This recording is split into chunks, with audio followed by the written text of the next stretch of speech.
Bonjour, bienvenue sur Aki Télé. Alors aujourd'hui, émission un peu particulière, très artistique. Vous le voyez un peu derrière moi, le décor. On est ici à Gradignan chez Denis Lapierre. Alors Denis Lapierre, c'est un artiste, illustrateur, dessinateur, enfin une carrière extraordinaire. Bonjour Denis, merci de nous recevoir chez vous. Et bonjour Aki Télé. Alors, dites-moi, on va en faire un peu mieux connaissance. Oui, très bien. Marié, quel âge, des enfants? Oui, alors moi je suis à la retraite depuis très peu. J'ai une carrière longue, j'ai commencé en tant que peintre en lettres. Je peignais les décors et les lettres à la main. Et j'ai commencé à 16 ans et donc je suis à la retraite et je peux me consacrer complètement à ma passion, le dessin, la BD, les festivals BD. Alors, le dessin, c'est venu sur le tard ou c'était déjà Denis à l'école qui dessinait? Oui, j'ai dessiné un peu partout. Voilà. J'ai dessiné sur les cahiers, sur les cahiers de texte et tout. Alors, est-ce que comme tous les dessinateurs en herbe, on faisait des croquis des professeurs, des copains à l'école? Oui, j'ai croqué les professeurs carrément sur les tables, oui. Et ils le prenaient bien? Mais le prof d'anglais, quand il s'était vu, il avait trouvé ça assez cool. Alors, là, donc vous avez fait une carrière professionnelle de peintre en lettres pour des décors, pour la publicité, j'imagine? Oui. Et alors, ça se passait comment?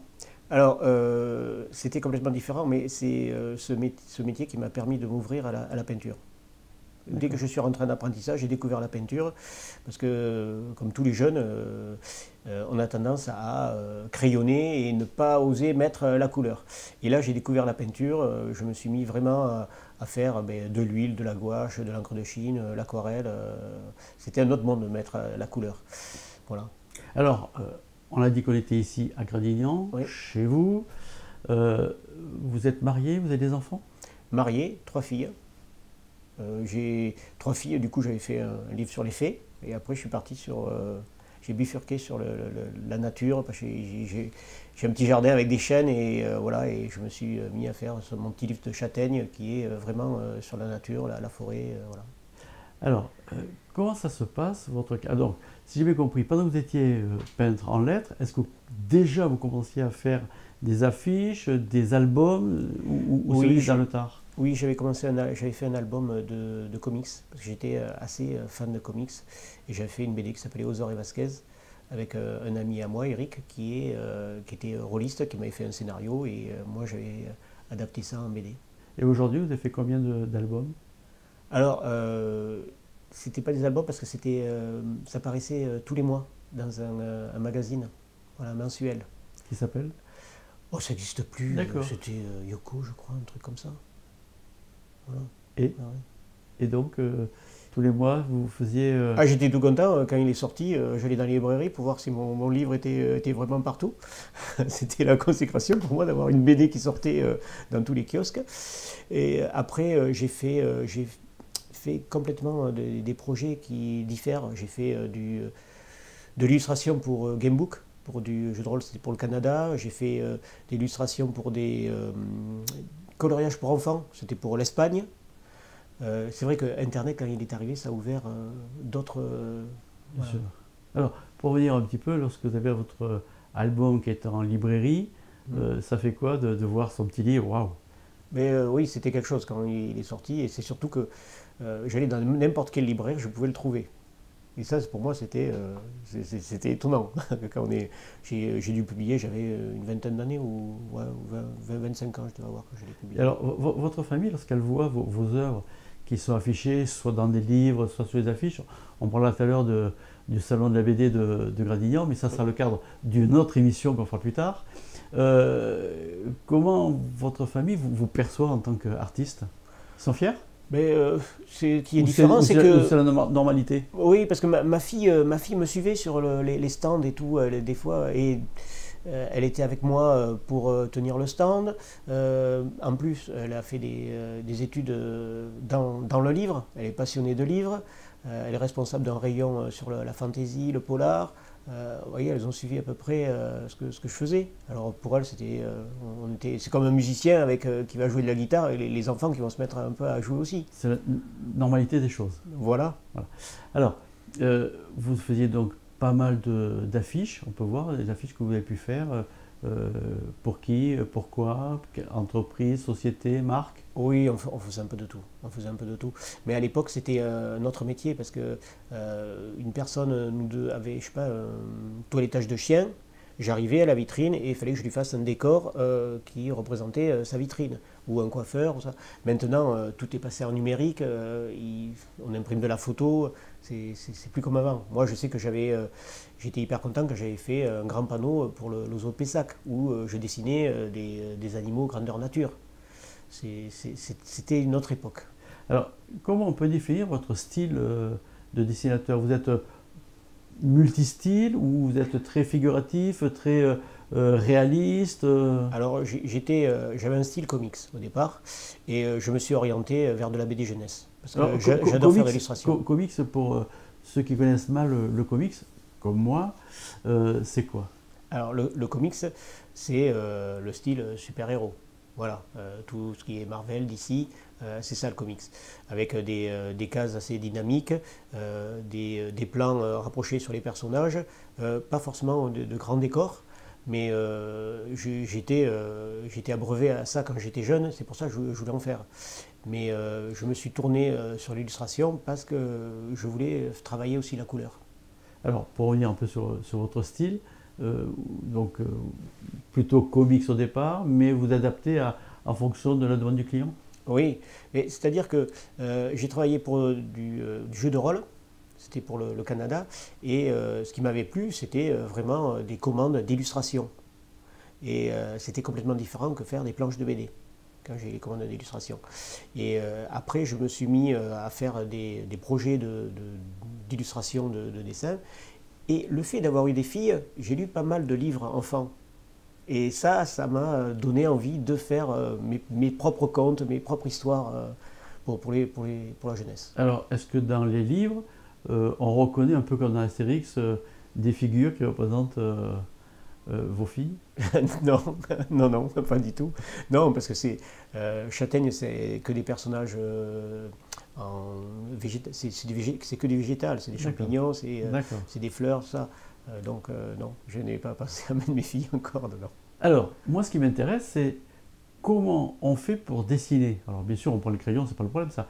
Mais le format, vous faites ça sur des grandes feuilles que vous réduisez après pour l'impression, ou c'est pile poil au format qu'il y aura sur... Alors pas forcément, je travaille sur du A3, mais sur les derniers albums que j'ai fait, j'ai travaillé sur du A4. Alors cela dépend, dès que j'ai des doubles pages, là je travaille en plus grand format. Alors, aujourd'hui, il y a l'ère du numérique. Oui. Est-ce que le numérique est venu chez vous? Oui. Et alors? Je rattrape un peu mes dessins en numérique, mais ils sont à 90% faits en aquarelle. Mais j'ai travaillé sur d'autres projets qui sont en numérique. Donc, pour l'essentiel, vous faites tout à la main, enfin, je veux dire à l'ancienne. Oui. Vous le scannez, vous l'importez dans l'ordinateur et vous complétez? Alors, je rattrape, je nettoie le dessin. Voilà, c'est plutôt ça. Mais je travaille des fois dans les deux sens. J'ai une idée, je vais travailler le crayonné directement sur l'ordinateur et je me dis celui-là, je vais le faire en aquarelle et je peux travailler après ça sur un dessin. Je reprends mon dessin. J'ai fait tous mes crayonnés à l'avance. Mais ça arrive que je fasse des crayonnés et je les scanne et je reprends tout mon crayonné en numérique. Combien de temps vous mettez à peu près pour faire une affiche, ou est-ce qu'on peut avoir... Bon, je me doute bien que lorsque vous faites une grande fresque, ça prend un temps infini, mais à peu près, comment ça se passe? Comment, quelle idée? L'idée, c'est le flash comme ça la nuit, on se réveille, on a ça, et après, comment on le couche sur le papier? Mais cela dépend déjà du décor. Si vous avez un décor qui est compliqué, vous allez passer beaucoup plus de temps, mais à partir du moment où vous avez fait votre rayonné, vous savez où vous allez aller, vous avez fait votre plan d'attaque, vous dites voilà, parce que j'ai fait quand même un petit storyboard mon histoire. Et je sais qu'à chaque dessin, il va y avoir tel personnage, chaque vignette va changer. Et après, à partir du storyboard, on va pouvoir attaquer le dessin plus facilement. Et on sait que sur des dessins, des fois, je vais y passer mais je vais commencer le dessin dans la journée et je sais que je l'aurai fini le soir. Parce que je vais être que sur ce dessin. Ah, c'est assez rapide quand même. Oui, alors ça dépend du dessin. Oui, oui. S'il y a plusieurs personnages, voilà, et un décor qui va avec, je passerai 2 jours dessus. Alors ici, chez vous, on est au premier étage, Oui. c'est votre antre. Voilà, c'est l'antre du geek et du dessinateur. Voilà, Voilà. donc on a plein. Alors derrière moi, on a donc un kakémono, la châtaigne, Voilà, c'est dont vous parliez tout à l'heure. voilà, c'est ce que je présente, la châtaigne avec les 4 tomes sur les 4 saisons. Donc été, printemps, hiver, comme il dit. Mais c'est-à-dire que quand j'ai fait le premier châtaigne, c'était juste sur l'automne. Je n'avais pas prévu de faire d'autres tomes et l'éditeur à l'époque avait trouvé que le livre marchait très bien. Mais sur Angoulême, quand il était présenté sur Angoulême, je me suis dit, bon, il va être perdu au milieu du grand monde d'Angoulême et il s'est bien vendu. Et donc il m'a dit, bon, mais il faut que tu fasses la suite. Tu vas me faire les saisons? J'ai OK. Et on est parti sur les 4 saisons. Comment est venue l'idée de châtaigne? Alors l'idée de châtaigne, c'est que j'avais fait un projet sur les faits des 4 saisons. Et ce projet a avorté juste avant d'être édité. L'éditeur a fondu les plombs. Voilà. Et donc je me dis, bon, je vais laisser les faits de côté. Alors j'avais fait en auto-édition ce livre, ce que je vendais sur les festivals. Et je suis retombé sur un petit personnage, c'était une fée qui avait des cheveux en pique, qui était toute rousse, et c'était la fée châtaigne. Et je me dis, ce personnage, j'ai envie d'en faire quelque chose. Mais je ne voulais pas repartir sur des fées. Et après, je me dis, je vais essayer de partir sur une châtaigne. J'ai créé la petite châtaigne, j'ai fait le cèpe, j'ai fait les amanites, j'ai fait la vieille souche, la pomme pourrie, et je suis parti que sur des végétaux. Et c'est comme ça que je suis parti sur ce projet. Donc vous êtes au 4e album. Oui. On peut citer un peu l'éditeur, si on veut le retrouver. Alors, l'éditeur n'existe plus, mais tout a été repris par le CEO Macma, c'est eux qui m'ont permis de sortir quand même Châtaigne. Voilà, je travaille depuis des années avec eux et je fais des salons aussi avec eux pour promouvoir Châtaigne. Alors, ça c'est un album phare, on peut dire, ou vous êtes d'autres albums? Oui, ça c'est quand même l'album qui me tient à cœur. Alors, autour de nous, il y a plein d'affiches. Il y a Gradignan. J'imagine que ça, c'est le salon de Gradignan. Oui, ça, c'est le week-end BD de Gradignan. On en parlera plus tard, peut-être. Derrière vous, il y a plein de petites affiches aussi. Oui. Alors, c'est quoi? Ça, c'était une affiche que j'avais fait quand j'avais fêté mes 50 ans, où j'avais représenté dans cette affiche toutes mes influences. Voilà, de BD. Alors, vous avez parlé donc tout à l'heure du studio Macma. En quelques mots, ils font quoi, ces gens? Mais, je pourrais vous le présenter, c'est des prestataires qui ont énormément de traducteurs, de coloristes, de scénaristes, de dessinateurs, voilà, et j'ai commencé très tôt avec eux, et là je continue parce qu'ils sont devenus assez imposants dans le monde de la BD maintenant, puisqu'ils traduisent énormément de maisons d'édition différentes, et ils travaillent avec des coloristes sur tout un tas de projets. Et ce sont des locaux? Oui, ils donc sont sur Bordeaux. Alors ils sont sur Bordeaux et ils ont une autre antenne sur Angoulême. D'accord. Angoulême. Fallait être sur Angoulême. Bien sûr, bien sûr. Alors parlons d'Angoulême un petit peu. Le festival d'Angoulême, vous y allez souvent? Et j'ai tous les ans. C'est mon pèlerinage à la Mecque, voilà. Ça se passe comment? Ça se passe très bien, oui, où j'ai dédicace. J'ai fait mon record de dédicaces à Angoulême, j'y croyais pas, mais c'est là-bas que j'ai fait le plus de dédicaces en 2 jours et demi. Alors, vous étiez donc peintre en lettres. J'imagine qu'aujourd'hui vous êtes à la retraite. Oui. Est-ce que votre partie artistique arrive à vous nourrir ou c'est vraiment un hobby? Oui, alors je donne toujours des cours à Cultura, ça fait quand même 10 ans que je donne des cours de dessin à Cultura. Je veux garder ça parce que bon, j'ai encore un lien avec des élèves et je peux leur permettre, au lieu de jouer à des consoles vidéo, de faire du dessin un peu, de crayonner à la maison. Et donc ça, c'est plus qu'intéressant. Oui, oui, oui, oui, oui. Pour moi, c'est quand même un point important dans ma vie. Je ne voulais pas au départ donner des cours. C'est arrivé un peu par hasard. Quand j'ai rencontré le patron de Cultura, il m'a dit venez faire une petite démonstration. J'ai fait une démonstration. Et après, il m'a dit il faut vous donner des cours. J'ai dit oh oui, mais j'ai pas le temps. Et voilà, je suis parti là-dedans et voilà. Alors, vos étudiants, c'est des classes de combien? Alors, ce n'est pas des étudiants, c'est tout le Enfin, monde peut y participer. je m'entends que les étudiants. Voilà, moi je demande à ce qu'ils aient au moins 12 ans. Le minimum, je ne veux pas qu'ils s'ennuient pendant 2 heures. Alors, j'ai eu un petit qui avait 10 ans, et je lui ai dit, bon, on va te faire le test, mais c'est lui qui va faire le test. Est-ce qu'il ne va pas s'ennuyer au bout de 2 heures? Et au bout de 2 heures, je ne l'arrêtais plus de dessiner. Et je l'ai gardé, c'était devenu un de mes meilleurs élèves. Mais j'ai un autre élève qui a 40 et quelques années, vous voyez. J'ai tous les âges. Et quand vous faites ces sessions, il y a combien de participants? C'est relativement peu, 4, Alors, 5, 6? au départ, c'était minimum 8. Je suis monté à 12 par cours. C'est beaucoup, non? C'est beaucoup. C'est beaucoup. Parce que bon, on travaille sur des thèmes, il faut que je tourne autour. Là, des fois, j'en ai plus que 6 et c'est vrai que ça donne un peu d'oxygène, c'est mieux. Alors, quelqu'un qui est vraiment néophyte dans le dessin, est-ce qu'il peut devenir un dessinateur de talent? Alors, de talent, peut-être pas, mais moi, je dis, comme dans Ratatouille où il disait tout le monde peut cuisiner, moi je dis tout le monde peut dessiner. Et moi, dernièrement, il y a des stages, quand il y a les vacances, et j'ai eu une famille, le père, la mère et la fille, qui s'étaient mis, on ne connaît rien au dessin, notre fille dessine un peu et on va faire le cours. Et je les ai fait dessiner tous les trois, et ils étaient très satisfaits à la fin, parce qu'ils avaient fait un dessin, ils n'y croyaient pas. Il suffit de leur montrer un peu, à peu près, les étapes, et on peut y arriver. Voilà. C'est quoi les étapes de base pour devenir... Je leur donne quelques petites bases de dessin. Après, moi, je travaille par thème. Quand je vais donner des cours à mes élèves, je ne veux pas avoir les cours de dessin qu'on avait en 6e ou 5e. Je leur donne un thème. Je leur dis, voilà, vous allez me faire... ah oui, je vais leur dire, voilà, voilà un bouquet de fleurs, vous allez me dessiner ce bouquet de fleurs et tout le monde le dessine, le bouquet de fleurs. Non, ça, c'est pas du tout. Je donne le thème. Je leur dis, voilà, vous allez vous dessiner, vous allez faire votre autoportrait. Alors ils me disent, ah oui, mais c'est compliqué. Oui, mais en Simpson. Et tout le monde va se dessiner en Simpson. Mais je me suis déjà dessiné en Simpson. Et je leur montre que ça marche. Vous voyez?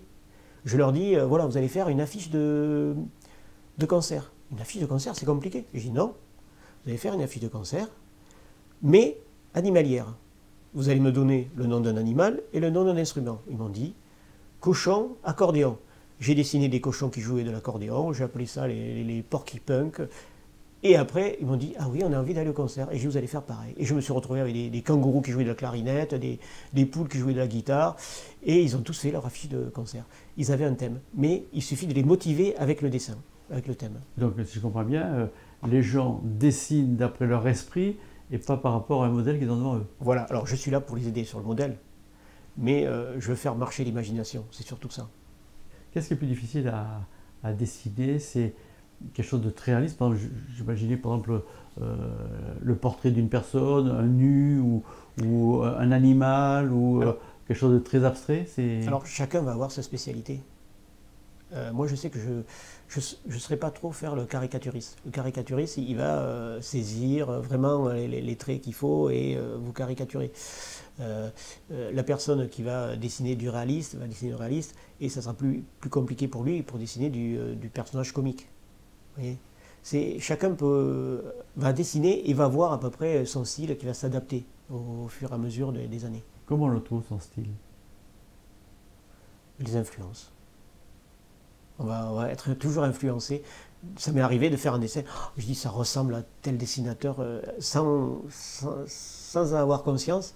On est influencé quand même par d'autres dessinateurs, par des dessinateurs qu'on aime. Alors vous, vos dessinateurs que vous privilégiez, ça serait qui? J'en ai plein, j'en ai plein. Moi j'ai énormément suivi les Batman de Bruce Timm. J'adorais son animation. J'aime alors j'étais très influencé par Frazetta pour la couleur. Frazetta c'était quand même un dieu pour les dessinateurs de BD. Pour le manga, j'ai lu énormément du Otomo, du Akira. Vous voyez, on a tout un tas d'influences qui peuvent venir plein de genres différents. Alors, le manga, c'est quand même j'allais dire une écriture, un dessin très particulier. Oui, très dynamique. Oui. Alors moi, je ne suis pas trop pro-manga, mais je m'y intéresse parce que je veux en faire venir sur le week-end BD, parce que c'est important et c'est devenu une des très grosses ventes en France maintenant. Alors, comment ça se fait que le manga, qui est d'origine japonaise, Oui. comment ça se fait qu'il a autant percé en Europe, aux États-Unis? C'était facile à éditer, c'était comme du format poche, c'était noir et blanc. Et les jeunes peuvent facilement dévorer ça. Et il y a le fait aussi que quand vous achetez le manga, vous l'avez peut-être vu à la télé, parce qu'il est passé en animé. Alors, les jeunes, ils ont commencé en animé, après ils passent au manga, ou dans les deux sens. Les promotions des émissions de Dorothée ont été... Oui, Dorothée a fait énormément pour le manga. Oui. C'est bien. Quel est le style aujourd'hui qui est en pointe en ce moment? Il y a énormément de styles maintenant. C'est très compliqué la BD. Il y a énormément de titres qui sortent chaque année et il faut faire son tri là-dedans. On a une idée de nombre de sorties? Je sais qu'à une période, il y avait, à une époque, il y avait 500 titres de BD qui sortaient par an. Ah ouais. Ça sortait surtout en septembre. Plus d'une par jour. 500 titres de BD. Oui. Et maintenant, on est à plus de 6 ou 7 000. Oui, il y a une surenchère de BD. C'est pour ça que c'est très dur pour les auteurs maintenant. Et il y a un public vraiment pour ça? Oui, il y a un public. Mais pour les auteurs, pour s'y retrouver, pour en vivre, c'est assez compliqué. Alors, parce qu'on parle de BD, un livre, grosso modo, en librairie, c'est aux alentours des 20 € à peu près, 15-20 €. Un album, c'est dans les mêmes tarifs? Oui, et alors vous avez tous les prix. Maintenant, vous avez vite des albums qui montent à 25-30 €. Vous avez le livre qui va sortir en couleur et vous avez le livre qui va être à part, qui va sortir qu'en noir et blanc, qui sera bien plus cher. Alors, tout à l'heure, je vous parlais des formats. Lorsque vous faites donc un album, vous faites cet album sur du A3, on m'a dit tout à l'heure, et donc après, c'est l'imprimeur qui le réduit et qui le met sur... Non, alors nous, on prépare la BD. Moi, quand je sais que j'ai travaillé avec le CIE Macma, j'ai préparé mon album, j'ai tout scanné, j'ai tout préparé mes planches, je leur ai fait une préparation sur InDesign, et eux, ils ont quelqu'un qui est plus professionnel que moi pour InDesign, qui va tout repréparer le livre et le faire en PDF qui sera envoyé à l'imprimeur. Alors, quand vous avez une idée, par exemple, comme Châtaigne, tout ça, vous le présentez donc à Magma pour le cas particulier. Ils peuvent vous dire non, ça ne m'intéresse pas, ou oui, c'est bien, ou est-ce que vous arrivez avec une idée et forcément on va la prendre, ou comment ça se passe? Alors, c'était pas pareil par le Magma, ils ne sont pas des éditeurs, mais ils avaient travaillé avec un éditeur à une période. Et pour les deux derniers tomes, c'est eux qui m'ont aidé. Ils me disent on va finir la collection, et c'est eux qui m'ont aidé à le produire. Et alors, quand vous avez d'autres idées d'albums, que vous allez chercher un éditeur, comment ça se passe? Vous tapez à la porte, vous dites voilà, j'ai cette idée, est-ce que vous voulez bien imprimer et diffuser? Oui, j'ai fait ça quand j'étais jeune et je faisais la queue à Angoulême chez les éditeurs. Et ça se passe comment? Maintenant, c'est compliqué. Il y a énormément de monde, il y a des rendez-vous avant. Non, c'est beaucoup plus compliqué maintenant. Donc, un jeune qui veut faire, il faut qu'il rame pas mal. Alors, pas forcément, parce que maintenant, il y a de l'auto-édition où c'est bien plus facile. On a quand même des facilités pour de l'auto-édition. Et il y a même des professionnels qui se tournent vers l'auto-édition aussi. Mais l'auto-édition, ils peuvent être vendus en librairie ou c'est pas possible? Alors, ça dépend. Vous avez des plateformes comme Ulule, tout ça. Et alors moi, je ne m'y connais pas trop là-dedans, mais je sais qu'il y en a qui sortent leur projet en crowdfunding et qui arrivent après à le sortir en librairie. Alors, on arrive bientôt à la fin de notre entretien. Qu'est-ce que vous diriez, vous, à un jeune ou un moins jeune qui veut faire du dessin? Qu'est-ce qu'il faut qu'il fasse pour faire quelque chose qui soit cohérent, quoi? Mais dessiner. Moi, j'ai une fois un de mes élèves qui m'a dit une fois, j'ai joué à ma console pendant 10 heures. 10 heures pendant la journée. J'ai mis, tu te rends compte, je lui ai dit, si tu dessines pendant 10 heures, t'imagines les progrès de dessin que tu vas faire, au lieu de faire juste 2 heures de cours avec moi par semaine. Et ça l'a fait réfléchir. Voilà, cette émission touche à sa fin. Merci Denis de nous avoir reçus ici. On va vous revoir très très prochainement dans une nouvelle émission qui va parler davantage du salon de Gradignan. En 3 mots, le salon de Gradignan, c'est quoi? Le week-end BD de Gradignan, c'est familial, convivial et gratuit. Voilà. Ça sera donc le mot de la fin. Merci de nous avoir suivis sur Aki Télé. Moi, je vous donne rendez-vous très très très prochainement. Salut!